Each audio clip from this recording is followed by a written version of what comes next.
Well, is the latest craze in American culture atheism? A book titled The God Delusion is on the bestseller list right now, and celebrities like George Clooney and Angelina Jolie are declaring their lack of belief in God. Fox News contributor Father Jonathan Morris gives us the lowdown on this new trend. And good afternoon, Father Jonathan. Good afternoon. I must clarify, I am not the Catholic priest that was arrested with Jesse Jackson. I am a free man for right now, at least for the time And you're in Rome. That's a huge relief to us. I am in Rome. I am in Rome. Yes, the whole issue here of this fad of these books about atheism, I think we have to make a distinction here. I don't think there's a fad in atheism in the general public.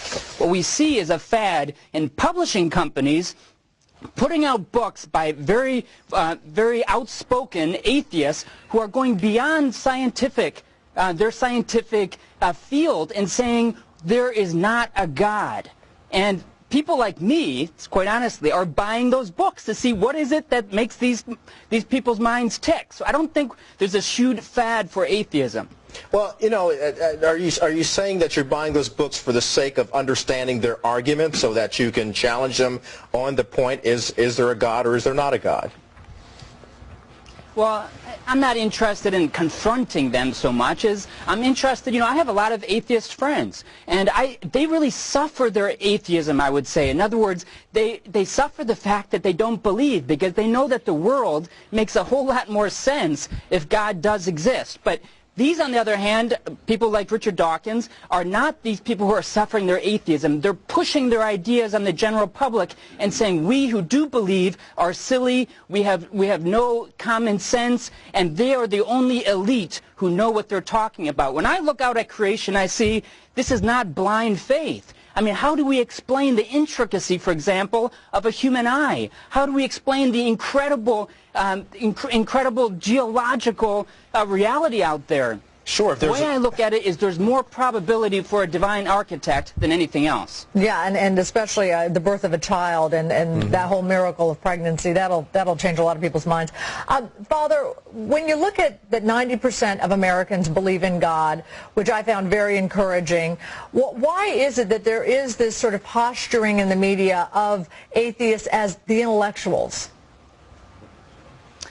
Great question. You know what? If there's a fad towards these atheistic books, there's a pattern of religious belief, and it goes back thousands of years. And that pattern is continuing with, as you say, 90% of Americans. Now, how would you get 90% of Americans to agree on any single issue whatsoever?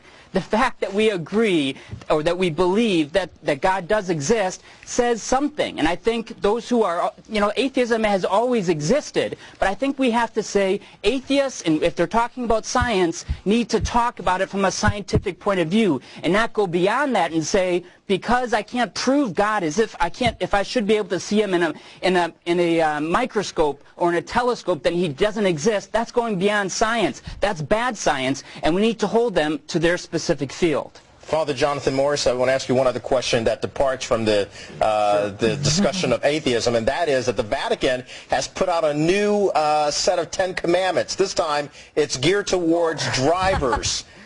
What do you think about the driving 10 commandments? Right. Well, it's a little bit of tongue-in-cheek, but, because most documents coming out of the Vatican are much more staid, much more formal. And I think the Vatican, this department of the Vatican, which was not the Pope, it was a department, was trying to step out and say, you know what, 1.2 million people die on the roads every year, and 50 million are injured. And many of those based on human negligence. And so all of a sudden it's becoming a very much a moral issue.